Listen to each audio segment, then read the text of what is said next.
আমরা একদম শুরু থেকে এখন পর্যন্ত বলছি এবং এটা আমরা বলবো, আমরা স্পষ্টভাবে মনে করি যে জাতীয় পার্টি যারা এই 24-এর অভ্যুত্থানের পূর্ব পর্যন্ত যারা এই শেখ হাসিনাকে, আওয়ামী লীগকে বৈধতা দিয়েছে, তাদের জন্য কাজ করেছে, তাদের সুবিধা ভোগ করেছে,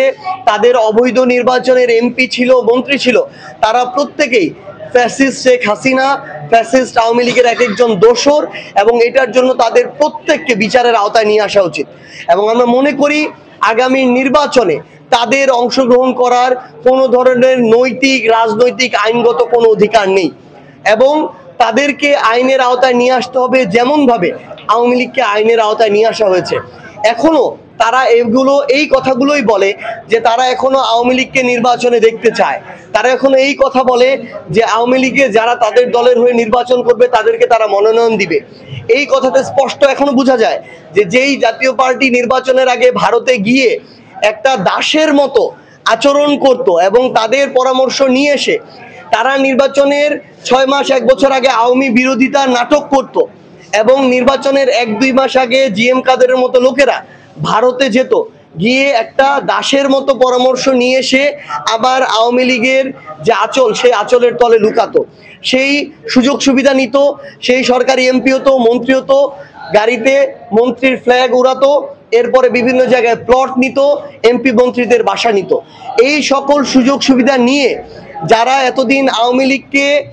লালন পালন করা, সুযোগ সুবিধা দেওয়া, সামগ্রিক কাজগুলো করেছে, আমরা মনে করি আওয়ামী লীগ যা তারাও তা। সো তাদের অবশ্যই বিচারের আওতায় নিয়ে আসা উচিত এবং নির্বাচন কমিশন এই জায়গায় জুলাই অভ্যুত্থানের আকাঙ্ক্ষার সাথে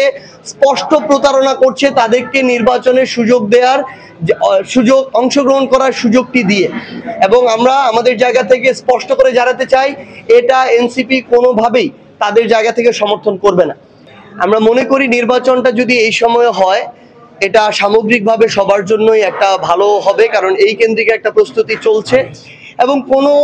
ব্যক্তি, দল, গোষ্ঠীর জন্য এই নির্বাচন পেছানো কিংবা আগানো আমরা মনে করি না যে ওই অবস্থাটি রয়েছে যে সেটা হবে। কারণ আমরা অবশ্যই বিশ্বাস করি অন্তর্বর্তীকালীন সরকার যে কোনো ব্যক্তি, গোষ্ঠী কিংবা দলের চেয়ে একটা দেশের স্থিতিশীলতা,